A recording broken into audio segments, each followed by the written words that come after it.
সত্যি আমরা হয়তো বারুইপুরের সেই রিমি খাতুনের বাবার কষ্টটা বুঝতে পারবো না, কিন্তু ওনার বক্তব্য শুনে সত্যি মনটা ভেঙে গেল। সমাজটা কোন দিকে এগোচ্ছে বুঝে উঠতে পারছি না। খুব কষ্ট লাগলো ভিডিওটি দেখে, ওনার কথাগুলো শুনে আজ ঘৃণা লাগছে। সমাজটা কখন বদলাবে?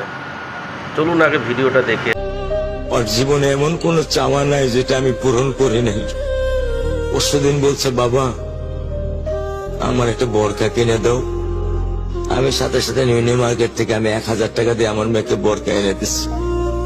আমি দরিদ্র, ভাঙা বাসায় থাকি, কিন্তু আমার সন্তানদেরকে আমি কখনোই দারিদ্রতা স্বাদ পেতে দেইনি। আমার স্যান্ডেলটা দেখেন 3 বছর পুরাতন ছেঁড়া, কিন্তু আমি আমার স্যান্ডেলটা পাল্টাই না, সেলাই করে নেই, কিন্তু আমার বাচ্চাদেরকে আমি কষ্ট পেতে দেই না। শুধু একবার বলছে, বাবা লেসে খাবো। আমি 1 মিনিটও দেরি করিনি, 1 মিনিটও আমি দেরি করিনি। ও আমার একটা হৃৎপিণ্ড।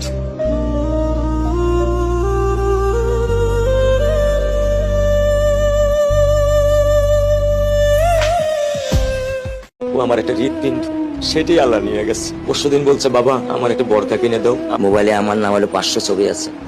আমি এখনো সাহস পাইনি আমার মেয়ের একটা ছবি বের করে দেখতে।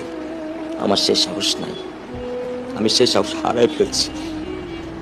আমার স্যান্ডেলটা দেখেন 3 বছর পুরাতন ছেঁড়া, কিন্তু আমি আমার স্যান্ডেলটা পাল্টাই না, সেলাই করে নেই, কিন্তু আমার বাচ্চাদেরকে আমি কষ্ট। লামিসের বাবার কথাগুলোর জবাব দেবার মতো এবং সান্ত্বনা দেবার মতো কোনো ভাষা আমাদের মাঝে নাই। আর কোন মার যেন বুক খালি না হয়, আর কোন ভাইয়ের যেন ভাই না হারায়, আমি এইটাই চাই। আমার সন্তানের বিচার আপনারা করেন না, আমাকে কিছু দিয়েন না, শুধু সমাজটাকে একটু বদলায় দেন আল্লাহর হস্তে। সমাজ কাঠামোটাকে আল্লাহর হস্তে বদলায় দেন। আপনাদের কি মনে হলো আমি জানি না, কিন্তু আমি ভিডিওটা দেখে ভেঙে পড়েছি, খুব কষ্ট পেয়েছি। আজকের এই পরিস্থিতিটা একজন বাবা, একজন মেয়ে হারা বাবা, সন্তান হারা বাবা, মা কতটা কষ্ট পেলে এই ধরনের কথা বলতে পারে।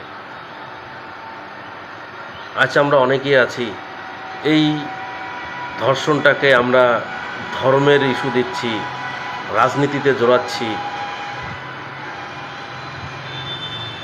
আমার মনে হয় এই অ্যাঙ্গেলগুলোকে রাজনীতি এবং